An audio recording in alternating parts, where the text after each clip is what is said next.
오늘 두 번째 시간 함께 살펴보도록 하겠습니다. 지난주에는 가죽옷 그리고 아벨의 제사 노아의 방주를 통해서 하나님께서 이렇게 구원자를 준비하셨구나.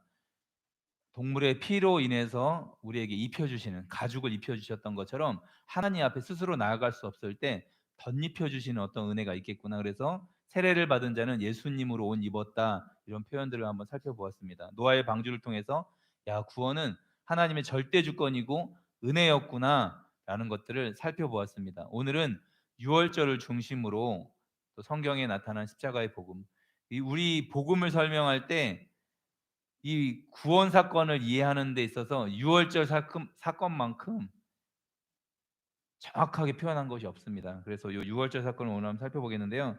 제가 하루에 한 번씩 이렇게 보는 묵상집이 있습니다. 주님은 나의 최고봉이라는 묵상집에 오늘 설교와 비슷한 내용이 있어서 한번 읽어드리고 시작하겠습니다. 제목은 이거예요. 당신에게는 당신의 무덤이 있습니까? 이 오스왈드 챔버스 목사님이 쓰신 글인데요. 그 누구도 옛사람이 죽은 무덤을 지나가지 않으면 온전한 거룩의 체험에 들어가지 못합니다. 죽음의 위기가 없다면 거룩은 단지 환상일 뿐입니다. 그러니까 반드시 죽음을 경험해야 거룩함으로 들어갈 수 있다고 표현하고 있습니다. 그러므로 반드시 무덤이 있어야 합니다. 이 무덤만이 부활로 이어집니다. 그것은 주 예수 그리스도의 생명으로 나아가는 부활입니다. 부활 생명을 흔들 수 있는 것은 아무것도 없습니다. 이 생명은 한 가지 목표, 곧 주님을 증거하기 위해 그분과 하나가 됩니다. 진실로 죽음의 마지막 날들을 보낸 적이 있습니까? 감상이 아니라 진정으로 마지막 죽음을 체험했습니까? 당신은 자신의 장례식에 참석하거나 흥분 가운데 죽을 수 없습니다. 죽음이란 당신의 존재가 멈추는 것을 의미합니다. 열심과 간절함으로 그리스도인이 되려는 자세를 멈추어야 한다는 하나님의 음성에 동의합니까? 우리는 묘지를 스쳐 지나가지만 죽음으로 가는 것만은 언제나 거부합니다. 놀랍게 표현하고 있어요. 완전히 예수님과 함께 죽어야 된다라는 표현입니다. 스쳐 지나가는 것들은 원하는데 완전히 존재가 주님과 함께 십자가에 죽는 건 존재적으로 거부한다는 표현입니다. 죽는 것은 노력한다고 되는 것이 아닙니다. 오직 주의 죽으심과 합하여 세례를 받음으로 죽는 것입니다. 당신에게는 당신의 무덤이 있습니까? 아니면 죽은 것처럼 당신의 영혼을 속이며 거룩한 게임을 하고 있습니까? 너무 놀라워요. 진짜 죽었는지 죽은 척 하고 있는 건지 이런 표현을 하고 있습니다. 당신의 인생 속에 마지막 날로 기록될 때와 장소가 있습니까? 이 장소는 고통스럽지만 예외적으로 감사한 기억으로 우리 마음속에 남아 있을 것입니다. 그래요, 그때지요. 바로 내가 무덤에 들어간 날이며 하나님께 항복한 날입니다. 하나님의 뜻은 이것이니 너희의 거룩함이라. 하나님의 뜻이 무엇인지 깨달을 때 당신은 자연스럽게 거룩에 입문하게 됩니다. 하나님의 뜻은 무덤입니다. 지금 그 무덤을 지날 의향이 있습니까? 오늘이 이 지구상에서 당신의 마지막 날이라고 하나님께 동의하겠습니까? 그 동의의 순간은 바로 당신에게 달려 있습니다. 이렇게 하루의 묵상집의 내용을 이렇게 썼습니다. 오늘 유월절 사건은 어쩌면 자신의 죽음을 인정하는 날입니다. 그래서 오늘 이 성경에 나타난 십자가의 복음, 특별히 이 유월절 사건을 통해서 복음에 대해서 우리 다시 한번 생각해 보았으면 좋겠습니다. 출애굽기 12장 우리 12장 23절을 읽었는데요. 21절부터 23절까지 말씀 제가 한 절, 여러분이 한 절, 23절 같이 한번 읽어보도록 하겠습니다. 출애굽기 12장 21절 말씀 제가 읽겠습니다. 모세가 이스라엘 모든 장로를 불러서 그들에게 이르되 너희는 나가서 너희의 가족대로 어린 양을 택하여 유월절 양으로 잡고 볶음을 가져다가 그릇에 담은 피에 적셔서 그 피를 문 인방과 좌우 설주에 뿌리고 아침까지 한 사람도 자기 집 문 밖에 나가지 말라. 같이 읽겠습니다. 여호와께서 애굽 사람들에게 재앙을 내리려고 지나가실 때에 문 인방과 좌우 문설주의 피를 보시면 여호와께서 그 문을 넘으시고 멸하는 자에게 너희 집에 들어가서 너희를 치지 못하게 하실 것임이니라. 아멘. 이 십자가 도를 이해함에 있어서 가장 입체적으로 보여주는 사건이 바로 출애굽입니다. 성경은 모든 성경이 복음에 대해서 우리의 구원 사건에 대해서 설명하고 있지만 가장 입체적으로 구원은 이런 모습으로 이루어지겠구나라는 것들을 표현해 주는 것이 바로 출애굽 사건입니다. 바로의 권세에서 이스라엘 백성들을 꺼내어서 약속의 땅 가나안까지 구원하는 과정을 보여주고 있습니다. 이 사건은 역사적인 실제 사건이며 십자가 사건의 모형입니다. 그래서 우리가 아까 당신의 무덤이 있습니까? 라고 했을 때 이스라엘 백성에게는 이 무덤이 바로 유월절 사건이었습니다. 그래서 이스라엘 지금 유대인들은 지금도 유월절을 지킵니다. 그래서 우리가 애굽의 노예였던 우리가 하나님의 은혜로 구원받았던 그날을 잊지 않기 위해서 유월절을 지킵니다. 여러분, 이 사건을 골로새서 1장 13절에서는요. 신약 325페이지인데요. 골로새서 1장 13절 14절 말씀 제가 읽겠습니다. 그가 우리를 흑암의 권세에서 건져내사 그의 사랑의 아들의 나라로 옮기셨으니 그 아들 안에서 우리가 속량 곧 죄사함을 얻었도다. 이렇게 설명하고 있습니다. 그가 우리를 흑암의 권세에서 건져내사 그의 사랑의 아들의 나라로 옮기셨으니 요 표현이 정확합니다. 그 바로의 권세에서 그 노예로 400년을 넘게 살았던 그곳에서 흑암의 권세에서 하나님의 놀라운 능력으로 10가지 재앙을 그 애굽에 하나님이 내리시고 건져내사 가나안 땅으로 옮기시는 사건. 즉 우리를 영원한 지옥의 그 권세에서 사단의 권세에서 건져내사 그의 사랑의 아들의 나라로 옮기신 이 일, 그 아들 안에서 우리가 속량 곧 제사함을 얻었도다. 예수님으로 말미암아 속량 곧 제사함을 얻었다고 이야기하는데 유월절 사건에서는요 어린 양의 피를 문에 발라야만 문 임방과 좌우 문설주에 발라야만 죽음이 지나가는 심판이 지나가는 구원이 이스라엘 백성에게 올 수 있는 방법은 어린 양의 피였습니다. 즉 예수님 안에서 우리가 속량 죄 사함을 얻었다라고 표현하고 있습니다. 유월절 사건이 이것을 정확하게 보여주고 있습니다. 바로의 권세에서 건져내사 가나안으로 옮기셨습니다. 이것은 완전한 하나님의 능력이었습니다. 그래서 이 출애굽기 내용을 잘 이해하기 위해서는요. 출애굽 이 애굽에서 탈출하는 이 일, 유월절 사건이 어떻게 일어났는지를 보려면 아브라함을 먼저 살펴봐야 합니다. 아브라함을 통해서 어떻게 이스라엘 민족이 이루어졌는지를 우리가 한번 살펴보아야 이 아브라함 언약을 통해서 하나님이 어떤 일을 행하셨는지 성경을 통해 나타난 십자가의 복음을 더 잘 이해할 수 있습니다. 창세기 12장 1절에서 3절 말씀 한번 찾아보겠습니다. 구약성경 14페이지입니다. 창세기 12장 1절에서 3절 말씀입니다. 우리 한 절씩 교독하고 마지막 절은 같이 읽겠습니다. 창세기 12장 말씀 같이 한번 보도록 하겠습니다. 여호와께서 아브라함에게 이르시되 너는 너의 고향과 친척과 아버지의 집을 떠나 내가 내게 보여줄 땅으로 가라. 내가 너로 큰 민족을 이루고 내게 복을 주어 내 이름을 창대하게 하리니 너는 복이 될지라. 같이 읽겠습니다. 너를 축복하는 자에게는 내가 복을 내리고 내가 저주하리니 땅의 모든 족속이 너로 말미암아 복을 얻을 것이라 하신지라. 아멘. 1절 말씀 보면 여호와께서 아브라함에게 이르시되 너는 너의 고향과 친척과 아버지의 집을 떠나 내가 내게 보여줄 땅으로 가라 라고 약속을 하십니다. 바벨탑 사건으로 노아의 방주 사건이 끝난 이후에 노아를 통해서 셈과 함과 야벳 이 세 아들 통해서 민족들이 막 번성해 나가기 시작하는데 그때 얼마 안 돼서 또 바벨탑을 쌓습니다. 그러니까 이 악독한 인간이 하나님을 반역하는데 멈추질 않는 거예요.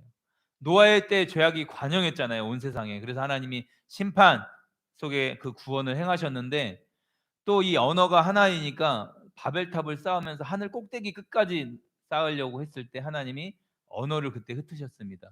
그리고 각 언어별로 모든 민족이 흩어졌을 때 하나님이 갈대아 우르에서 한 사람을 하나님이 뽑아내셨습니다. 은혜로 불러내셨습니다. 그리고 너는 너의 고향과 친척과 아버지의 집을 떠나 내가 내게 보여줄 땅으로 가라. 그러면서 내가 너로 큰 민족을 이루겠다는 약속을 하십니다. 내가 너로 큰 민족을 이루고 내게 복을 주어 내 이름을 창대하게 하리니 너는 복이 될지라. 그러면서 너를 축복하는 자에게 내가 복을 내리고 너를 저주하는 자에게는 내가 저주하리니 땅의 모든 족속이 너로 말미암아 복을 얻을 것이라. 이런 약속을 아브라함에게 하셨습니다. 이 아브라함 언약은 성경에서 가장 중요한 언약 중에 하나입니다. 사실 아브라함 한 사람을 불러내셨던 것은 목적과 의도를 가지고 하나님이 아브라함 한 사람을 불러내셨습니다. 그리고 큰 민족을 이루시는데 하나님이 분명한 목적이 있으셨어요. 이 이스라엘 민족을 통해서, 아브라함을 통해서 생기는 이스라엘 민족을 통해서 모든 족속이 하나님께 돌아오는 꿈이 있으셨습니다. 그러니까 이스라엘 백성들이 잘 하나님 말씀에 순종하기만 하면 여러 민족들이 하나님을 만날 수 있는 통로가 되는 제사장 나라의 역할을 이스라엘이 갖고 있었습니다. 그래서 이스라엘 존재 자체는요, 하나님을 드러냅니다. 이스라엘은 철저하게 하나님의 특별한 목적과 의도를 가지고 만든 민족이었습니다. 하나님이 이 아브라함을 불러내실 때가 나이가 몇 살이었습니까? 75세였습니다. 75세. 그리고 이제 아버지 데라가 하란에서 죽고 가나안 땅으로, 이제 하나님이 약속하신 땅으로 들어갔는데 뭐가 일어났습니까? 가나안 땅으로 들어갔는데 기근이 일어난 거예요. 먹고 살 게 별로 없는 거예요. 그래서 애굽으로 내려갔습니다. 이때 아브라함이 첫 번째 아내를 팔아먹었습니다. 그러니까 자기 목숨 연명하려고 아내를 팔았습니다. 그 당시에는 다른 민족의 부부가 들어오면 그 아내를 취하기 위해서 그 남편을 죽이고 그 아내를 취하는 그런 문화였기 때문에 아브라함이 애굽에 들어가기 전에 사라에게 연습을 시키죠. 내가 죽고 당신이 끌려가는 게 낫냐, 아니면 내가 살고 당신이 끌려가는 게 낫냐 그랬더니 사라가 내가 끌려가기는 끌려갈 텐데, 그러니까 예쁘니까 끌려가는 거예요. 65세 할머니가 얼마나 예뻤는지 아무튼 너무 예뻤다고 합니다, 성경에서는. 그러니까 애굽 사람들이 손을 못 댈 정도로 이건 우리가 손댈 미모가 아니다. 이건 왕에게, 이게 왕에게 소개시켜줘야겠다. 그래서 왕에게 바칠 정도로 미모가 뛰어나니까 아브라함이 반드시 당신은 잡혀간다. 하나님을 신뢰하는 게 아니라 반드시 당신은 잡혀간다. 이런 재수 없는 믿음을 쓰는데 그런 재수 없는 믿음은 꼭 이루어집니다. 희한하게. 그래서 아내가 당신이 살고 내가 잡혀가는 게 낫겠습니다. 그러면 오빠라고 불러라. 당신이 절대 여보 뭐 이렇게 남편 이렇게 부르면 절대 안 된다. 그래서 사라 그러면 네 오빠 이렇게 대답하도록 연습을 합니다. 나중에 성경을 읽다 보면 이삭이 또 리브가와 또 이게 똑같은 실수를 해요. 부모님이 했던 실수를 똑같이 합니다. 그러다가 이제 리브가 이렇게 껴안고 있다가 걸려갖고 큰일 날 이제 이렇게 왕에게 걸렸었는데 이렇게 아내를 팔아먹었어요. 믿음의 조상으로 불렀는데 이렇게 연약했습니다. 저도 아내를 팔아먹은 적은 아직 없습니다. 아무리 제가 힘들다고 해도 아내에게 막 돈 벌어 오라고 막 팔아먹거나 이러지는 않았습니다. 그런데 믿음의 조상이 얼마나 연약했는지를 오늘 잠깐 살펴보는 거예요. 하나님이 아브라함을 부르신 하나님이 정말 대단하구나. 이거를 성경을 통해서 살펴보아야 합니다. 그래서 큰 위기를 맞았습니다. 아내가 실제 끌려갔고 애굽 왕이 덮치려고 하는 그 큰 위기 가운데 하나님이 급히 개입하셨습니다. 아브라함과 다윗의 자손 예수님이 태어나야 되는데 아브라함이 사라를 통해서 아이를 먼저 낳는 게 아니라 애굽 왕이 만약에 덮쳐서 애굽 왕의 아이라도 임신하게 될 경우에는 이거 하나님의 약속 전체가 다 흔들리는 아주 위중한 일입니다. 이거 정말 큰 위기입니다. 이때 하나님이 급히 개입하셔서 딱 막아주시고 애굽에 막 재앙을 내리시니까 애굽 왕이 너무 놀라갖고 막 죽을 뻔했잖아요. 그래갖고 아브람 불러서 너 이 도대체 누구냐? 부인 아니냐? 어저께 큰 신이 나타나서 나 진짜 죽을 뻔했다. 그래서 한 번도 털끝 하나 못 건드려 보고 여자 머리카락 하나 털끝 하나 못 만져보고 엄청나게 큰 위자료를 주게 됩니다. 이때 아브라함이 큰 거부가 됩니다. 아내 한번 팔아먹고 큰 부자가 됐습니다. 이러면 팔아먹을 만도 하긴 한데요. 어쨌든 이러고 나서 애굽에서 돌아와서 가나안 땅에서 지냈는데 이상한 것은 아브라함에게 12장 2절 말씀 보면 큰 민족을 이루겠다고 하셨잖아요. 그런데 10년 동안 아이를 주지 않으셨습니다. 창세기 15장 한번 펼쳐보겠습니다. 먼저 찾아놓으시고요. 창세기 15장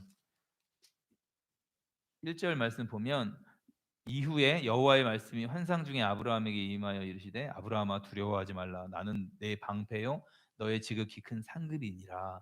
이렇게 하나님이 나타나셨습니다. 현장에서 하나님이 나타나셨다라는 의미로 제가 한번 읽어드리면 아브라함아 두려워하지 말라. 그러니까 천사가 나타나거나 하나님이 등장하실 때는 언제나 무서워하지 말라, 놀라지 말라, 두려워하지 말라. 왜냐하면 갑자기 하나님의 음성이 들리면 얼마나 두렵겠어요, 막 인간이. 그리고 천사가 나타나면 영적인 존재잖아요. 그러니까 얼마나 두렵겠어요. 두려워하지 말라. 나는 내 방패요, 너의 지극히 큰 상급이니라. 이렇게 나타나시는데 아브라함이 2절에 어떻게 대답하냐면 아브라함이 이르되 주 여호와여 무엇을 내게 주시려 하나이까 나는 자식이 없사오니 나의 상속자는 이 다메섹 사람 엘리에셀이니이다. 무슨 말이냐면 이 느낌 그대로 제가 설명드리면 하나님 은혜가 안 됩니다. 큰 방패요 너의 지극히 큰 상급이니라 그러는데 하나님 별로 감동도 안 되고 은혜도 안 됩니다. 그리고 제 상속자는 이 다메섹 사람 엘리에셀입니다. 10년 동안 아이를 주지 않은 거 보니까 하나님이 자식을 줄 생각이 없는 것 같은데 그러니까 제가 그냥 양자 삼겠습니다. 그리고 남들에게는 이 다메섹 사람 엘리에셀을 하나님이 주었다고 그냥 그렇게 말하겠습니다. 라고 이렇게 이야기하는 거예요. 3절 말씀 보면 아브라함이 또 이르되 주께서 내게 씨를 주시지 아니하셨으니 내 집에서 길린 자가 내 상속자가 될 것임이니라. 하나님이 씨 안 주셨잖아요. 하나님이 자녀 안 주었잖아요. 그러니까 제가 그냥 양자로 드리기로 입양하기로 결정했습니다. 이렇게 했을 때 하나님이 뭐라고 하셨습니까? 4절 말씀 보면 그 사람이 내 상속자가 아니라 내 몸에서 날 자가 내 상속자이니라 4절에. 그리고 그를 부르고 밖에 나가서 하늘의 별을 한번 세어봐. 셀 수 있어? 못 세겠는데요. 하늘의 별처럼 네 자손이 이와 같을 거야. 그러니까 처음 아브라함을 부르시고 내가 너로 큰 민족을 이루겠다라는 약속을 하나님 편에서는 한 번도 포기한 적 없습니다.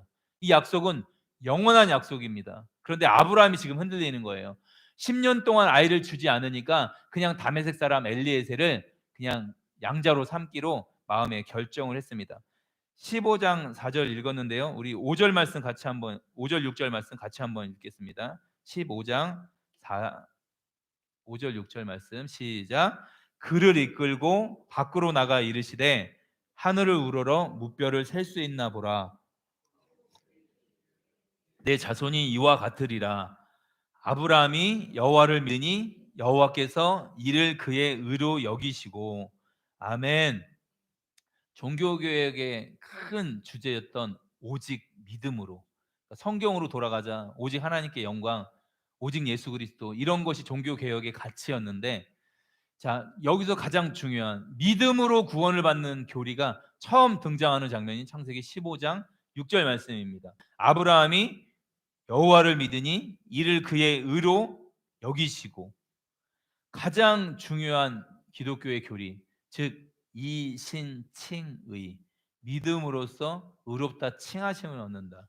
혹은 이신득의 믿음으로써 의롭다 하심을 얻는다라는 이신칭의 혹은 이신득이라는 이 교리 기독교의 가장 중요한 교리 믿음으로써 의롭다함을 얻는다.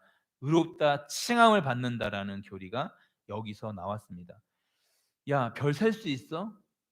이 하늘의 별과 같이 네 민족이 이와 같을 거야. 네 자손이 이와 같을 거야. 이건 인간 편에서 이해할 수 있는 방법이 아닙니다. 지금 자녀가 한 명도 태어나지 않았는데 하늘의 별처럼 내 자손이 이와 같다라는 이야기는 믿음으로 그냥 받아들여야 되는 일입니다. 그러니까 죄인된 우리에게 넌 깨끗한 존재야. 넌 의로운 존재야. 넌 거룩한 존재가 되었어라고 하면 나는 아직 깨끗하지 않은 것 같은데 난 아직 의롭지 않은 것 같은데 이해하려고 받아들이면 안 되시고요. 그냥 믿음으로 받아들여야 됩니다. 하나님이 넌 예수 그리스도를 믿음으로 말미암아 거룩한 존재가 되었고 깨끗한 존재가 되었어라고 하면 아멘 하고 믿음으로 취하는 것입니다. 제가 여러 번 설명드렸지만 난 분명히 사형수고 사형에 해당하는 연쇄살인을 저지른 사람인데 법정 대법원에서 갑자기 최고의 판사가 더 이상 없어요. 대법원 위에 없습니다. 정정주 무죄라고 딱 선언을 하는 순간 어이가 없는 거예요. 나는 분명히 살인을 저질렀고 난 죄인이 맞는데 그냥 무죄. 너의 죄를 다른 사람이 다 책임졌어. 다른 사람이 다 대가 지불했어. 끝났어. 너의 심판은 끝났어. 라고 이야기하는 순간 받아들일 수가 없는 것입니다.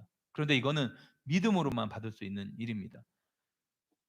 그래서 이런 믿음의 고백을 아브라함이 했습니다. 아브라함이 여호와를 믿어버렸어요. 아브라함이 여호와를 믿으니 여호와께서 이를 그의 의로 여기셨습니다. 그러니까 하나님을 믿어버렸습니다. 그런데 16장에 보면 아브라함이 믿음으로 출발했지만, 믿음으로 그렇게 고백을 했지만 누구를 통해서? 사라를 통해서 하나님이 약속하셨는데, 사라를 통해서 분명히 준다고 했는데 사라의 몸종이었던 애굽 여인이었던 하갈을 통해서 이스마엘을 낳게 됩니다.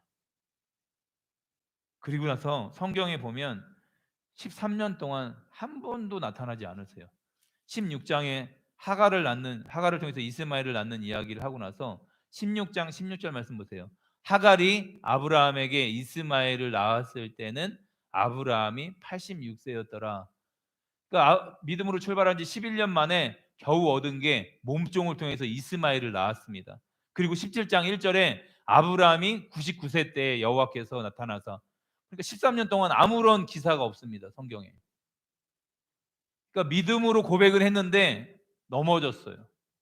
믿음으로 기다린 게 아니라, 그러니까 즉 이삭을 낳을 때까지는 25년이 걸렸습니다. 25년 동안 변함없이 약속을 기다린 게 아니에요. 믿음으로 고백했는데 그냥 자기의 고백과는 다르게 그냥 아내가 몸종으로 집어넣으니까 그냥 하나님의 약속을 잃어버리고, 사라를 통해서는 도저히, 사라도 내 몸에서 이제 애 낳는 건 틀린 것 같아. 당신 애굽 여종 하갈에게 들어가서 하나님의 약속을 그래도 지켜야 될 거 아니야. 당신 씨 줘서 나면은 뭐 당신 자녀이니까. 이렇게 완전한 순종이 아니잖아요. 사라의 몸에서 하나님 주신다고 약속을 했는데. 그래서 이때 나타나셔서 나는 전능한 하나님이다. 너는 내 앞에 행하여 완전하라.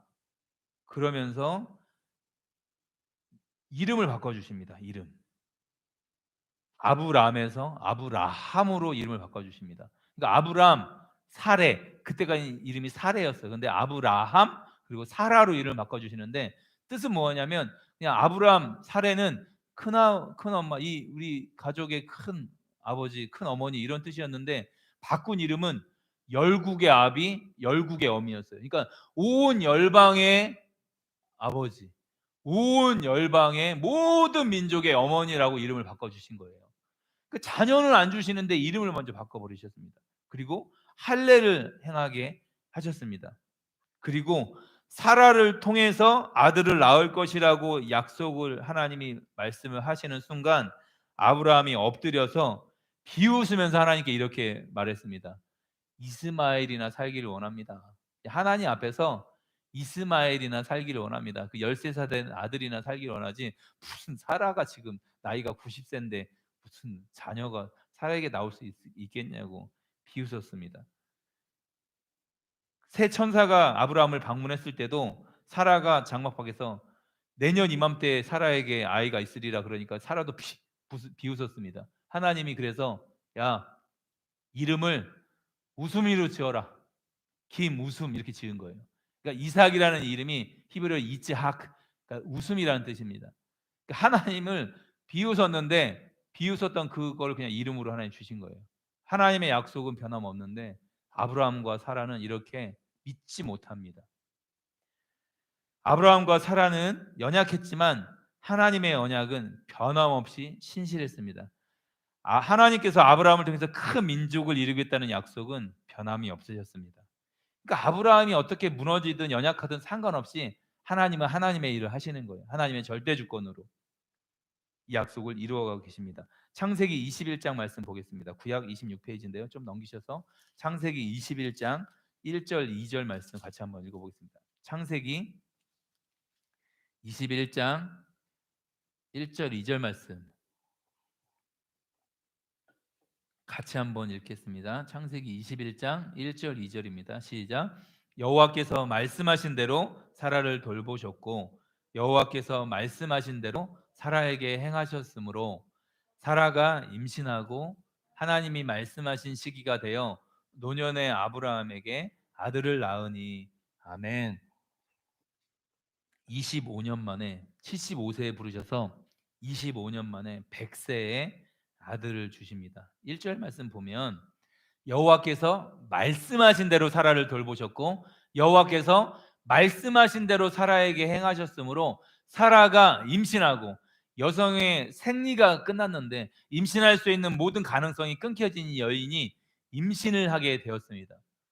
처녀의 몸에서 예수님을 잉태한 것처럼 이걸 먼저 보여주시려고 하나님의 놀라운 능력으로 생리가 끊어진 여자에게 임신하게 되어지는, 아브라함에게 큰 민족을 이루겠다고 약속했던 하나님이 99세에 나타나셔서도 하나님 변함없이 사라의 몸에서 아이가 날 거야 비웃었어요.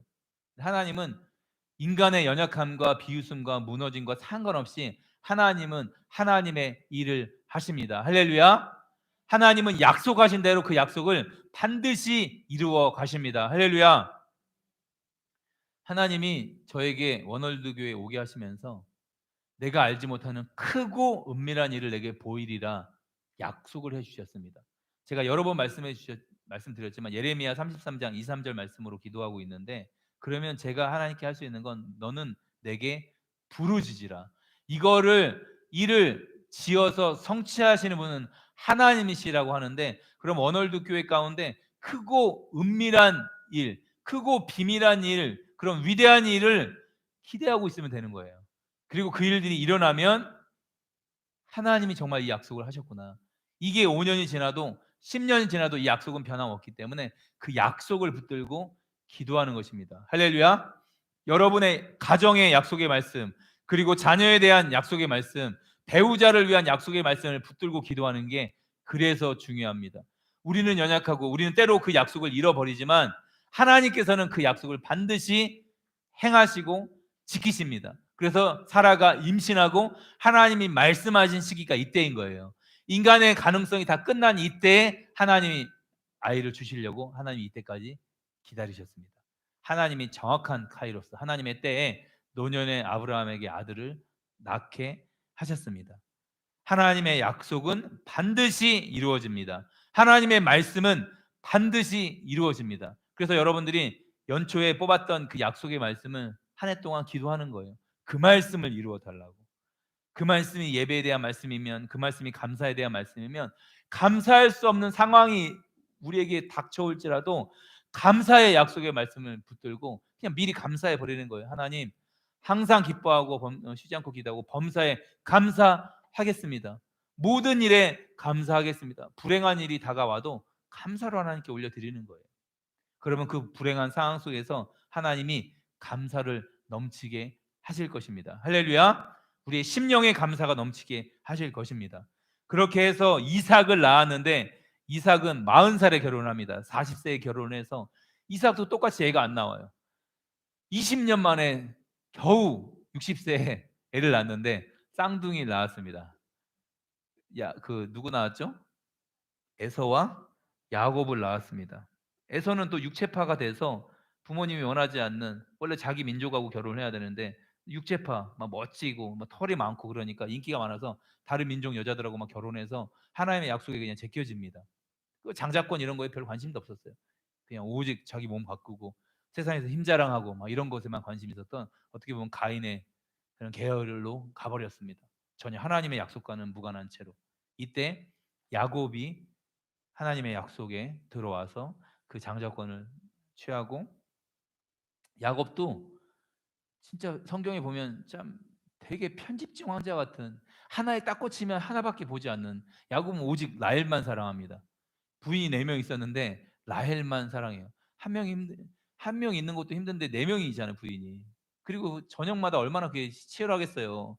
그래서 막 그 라헬의 언니였던 레아는 그 잠자리 막 한번 맨날 라헬 침상으로 가니까, 그래서 막 아들 르우벤이 막 합한 채 가지고 와갖고 막 오늘 하루는 내 방으로 들어와야 돼요. 그래갖고 이제 정말 같이 잠자기 싫은 레아는 잠자면 그냥 애가 생기는 거예요. 그렇게 사랑하는 또 라헬은 애가 안 생기잖아요. 겨우 나중에 요셉하고 베냐민 낳다 결국 베냐민 낳다가 죽게 되는데, 그러니까 부인 4명에게 레아가 6명 낳습니다. 아들을 6명 낳았어요.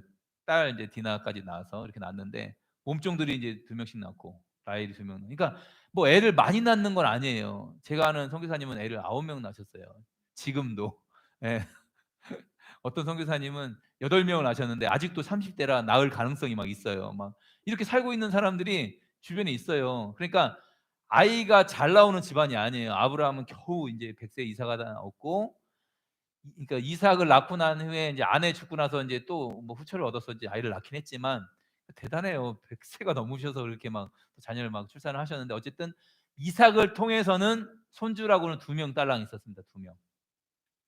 야곱이 12아들을 낳게 되고 그 중에 요셉을 통해서 애굽으로 들어가는 이야기, 그리고 이 고센 땅, 애굽에 있는 고센 땅에 딱 정착을 하니까 여기에 영토를 딱 주시고 주권이, 그 나라의 주권이 딱 안정되니까 이때부터 국민 주권 영토잖아요. 나라의 3요소가. 그러니까 주권하고 영토가 딱 안정이 되니까 이때부터 국민을 막 주시, 큰 민족을 주시게 하는데, 이때부터 막 히브리 여인의 막 태를 여시기 시작하는데 엄청 애를 잘 낳는 거예요. 이때. 그러니까 하나님 이때를 기다리시는 거예요.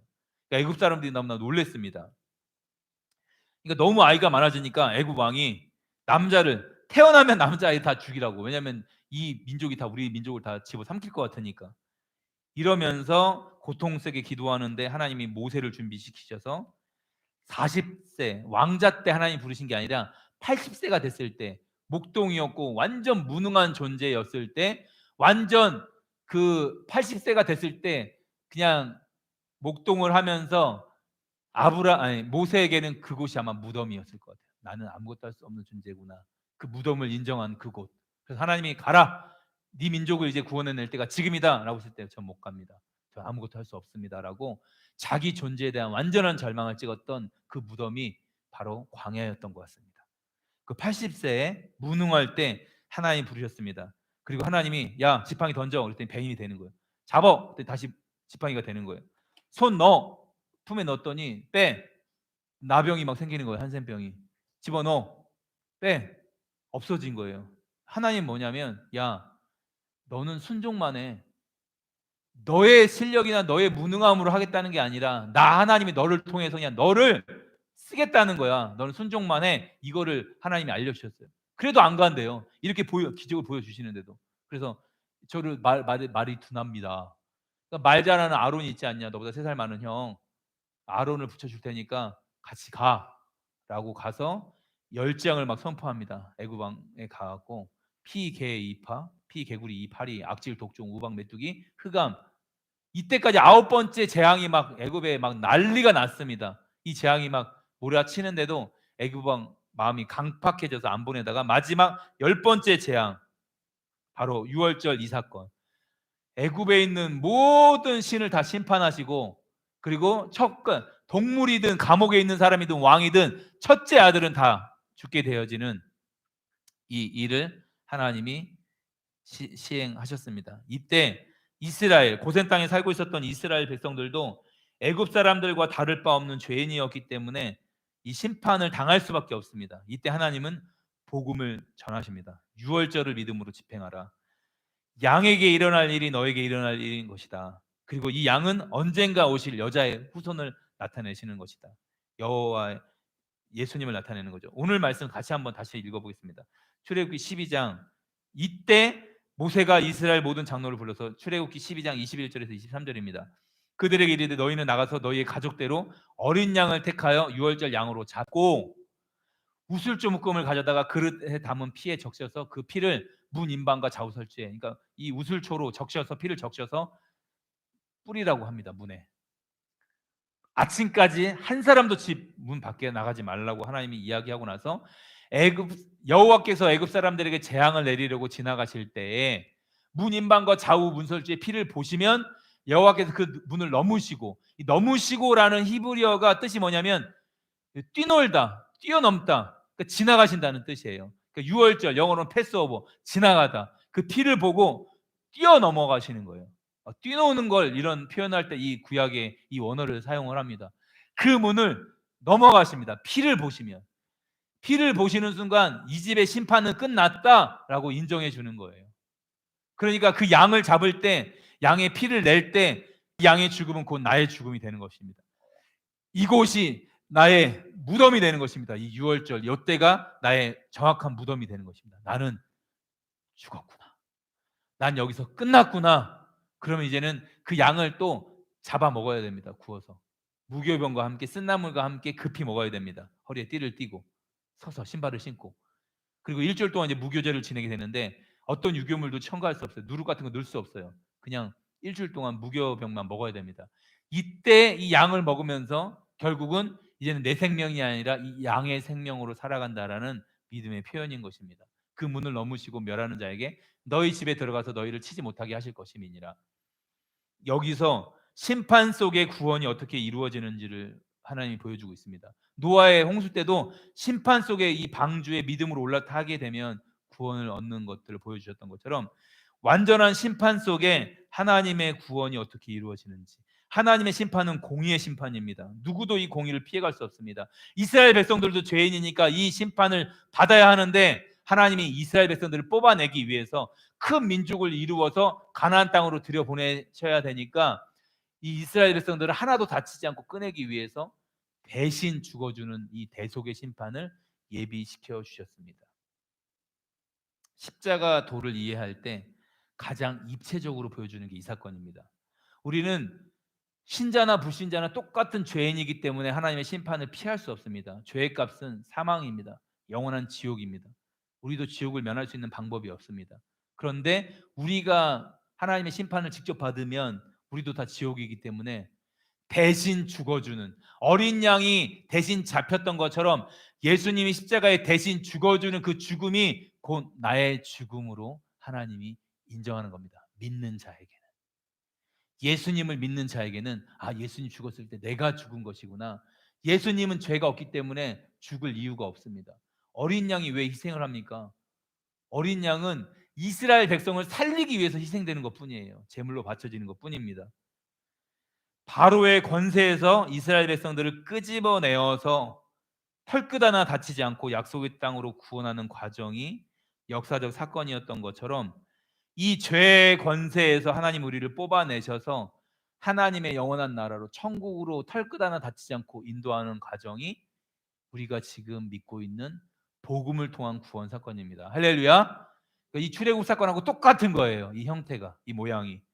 죄에서 우리를 구원하시는 과정이 유월절 사건에 똑같이 나타나되어 있습니다. 유월절에서 보면 대신 죽어주는 어린 양 때문에 이스라엘 백성들이 살게 되었습니다. 죄로 인해서 죽을 수밖에 없는 우리가 예수님의 희생으로 살게 되었습니다. 애굽에서 자기 힘으로 빠져나오지 못했던 이스라엘 백성들이 어린 양의 희생으로 빠져나왔습니다.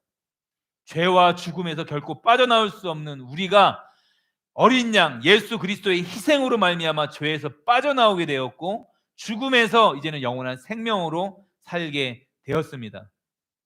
이 일을 로마서에서 설명하고 있습니다. 우리 마지막 로마서 말씀인데 로마서 3장 23절에서 26절입니다. 신약성경 243페이지입니다. 이 사건을 로마서에서는 어떻게 설명하고 있는지 로마서 말씀을 같이 한번 보겠습니다. 로마서 3장 23절부터 26절인데요. 한 절씩 교독 한번 해보겠습니다. 너무 중요한 말씀인데요. 로마서 3장 23절에서 26절 말씀입니다. 모든 사람이 죄를 범하였음에 하나님의 영광에 이르지 못하더니 그리스도 예수 안에 있는 속량으로 말미암아 하나님의 은혜로 값없이 의롭다 하심을 얻은 자 되었느니라. 이 예수를 하나님이 그의 피로써 믿음으로 말미암는 화목제물로 세우셨으니 이는 하나님께서 길이 참으시는 중에 전에 지은 죄를 간과하심으로 자기의 의로우심을 나타내려 하심이니 곧 이때 자기의 의로우심을 나타내사 자기도 의로우시며 또한 예수 믿는 자를 의롭다 하려 하심이라. 아멘. 성경 있는 부분들은 23절부터 26절 너무 중요한 말씀입니다. 동그라미를 한번 쳐놓으셨으면 모든 사람이 죄를 범하였음에 23절에 하나님의 영광에 이르지 못하더니 그 고센 땅에 있었던 이스라엘 백성들도 다 죄로 말미암아 죽을 수밖에 없는 백성들. 우리도 죄를 범하였음에 하나님의 영광에 이르지 못하더니 천국에 갈 수 없는 존재. 근데 24절에 그리스도 예수 안에 있는 속량으로 말미암아, 대속으로 말미암아, 구속으로 말미암아, 어린 양의 희생으로 말미암아 하나님의 은혜로 값없이 의롭다 하심을 얻은 자 되었느니라. 이신칭의 말이잖아요. 값없이 의롭다 하심을 얻은 자 되었느니라. 25절 너무 중요합니다. 이 예수를 하나님이 그의 피로써 믿음으로 말미암는 화목제물, 요걸 동그라미 치시면 밑줄을 치거나 믿음으로 말미암는 화목제물, 밑줄 땡. 예, 너무 중요한 단어입니다. 믿음으로 말미암는 화목제물. 예수님은 우리의 화목제물이 되시는데 믿음으로 참여한 사람에게만 효력이 있습니다. 이는 하나님께서 길이 참으시는 중에 전에 지는 죄를 간과하시므로 자기의 의로우심을 나타내려 하사. 그러니까 애굽 땅을 심판하는데 고셈만 살려주면 하나님의 의로우심이 드러나지 않으니까 어린 양의 희생으로 하나님의 의로우심을 나타내셨습니다. 그래서 이때 자기의 의로우심을 나타내사 자기도 의로우시고 또한 예수 믿는 자를 의롭다 하려 하심이라. 어린 양의 피를 바르고 들어가 있던 게 믿음의 표현이었습니다. 즉 우리가 예수님을 믿는다는 건 하나님이 우리를 의롭다 인정해 주는 사건입니다. 믿음으로 말미암는 화목제물을 믿는 것, 또한 예수 믿는 자를 의롭다 하려 하심이라. 하나님이 이렇게 말씀하셨습니다. 여러분, 도저히 내가 갚을 수 없을 때 자격이 있는 자가 대신 갚아주시는 것입니다. 그래서 6월절 사건에는 흠없는 어린 양을 잡았고, 지금 예수님을 통해서는 흠없으신 예수님으로 말미암아 우리가 살게 되었습니다. 이것을 받을 수 있는 것은 오직 믿음입니다. 믿음이 없으면 효력이 없습니다. 그래서 복음은 오직 믿음으로만 누릴 수 있습니다. 죄곤나 나고죄였던 자를 심판하려니 내가 죽어서 안 됩니다. 내가 지옥 가니까. 심판을 안 하면 구원할 수가 없습니다. 죄를 해결할 수 없으니까. 이 딜레마를 해결하기 위해서 믿음으로 말미암는 화목제물이신 예수 그리스도의 대속이 이루어졌습니다. 이 대속은 모든 인류에게 해당되지만 믿음이 아니면 효력이 없습니다. 믿음으로 들어오지 않으면. 그래서 복음이 전해져야만 하는 이유가 여기에 있습니다. 예수님의 죽음이 나의 죽음이라고 믿기만 하면 구원의 능력이 나타나기 때문입니다. 주님이 완벽히 내가 되어 십자가에 죽으셨습니다.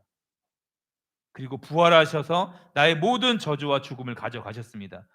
예수님이 행하신 일이 역사적, 객관적, 실제적 사실이라면 우리의 믿음도 진짜 사실이어야 합니다.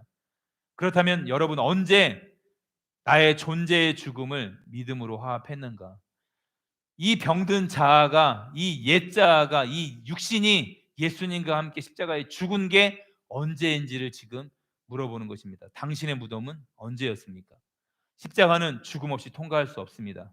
십자가에서 나는 예수님과 함께 죽었습니다. 여러분 이렇게 믿음으로 고백하고 여러분 입으로 시인하면 되는 것입니다. 나의 죽음을 받아들여 내게 속한 모든 것을 십자가의 죽음으로 넘겨야 합니다. 말씀을 정리하겠습니다. 6월절 어린 양의 죽음은 곧 나의 죽음이었습니다. 죽어야 할 내가 어린 양의 희생으로 살아나게 되었습니다. 예수님의 죽음은 곧 나의 죽음입니다. 오늘 살펴본 6월절 사건은 우리의 구원을 실제적으로 보여주는 사건입니다. 그래서 구원은 오직 은혜입니다. 성경에 나타난 복음의 이야기가 우리에겐 정말 큰 은혜입니다. 값없이 주시는 것입니다. 이 시간 예수님의 죽음을 나의 죽음으로 받아들이기 바랍니다. 또한 예수님의 부활이 나의 부활로 받아들이기를 바라겠습니다. 이제 우리는 예수님의 생명으로 이 세상을 살아가야 합니다. 이번 한 주간도 오직 예수님을 믿는 그 믿음으로 살아가는 원월드 교회 모든 성도님들이 되시기를 주님의 이름으로 축원합니다. 찬송가 265장 찬양하겠는데요. 가사를 잘 생각해 보시면 오늘 설교의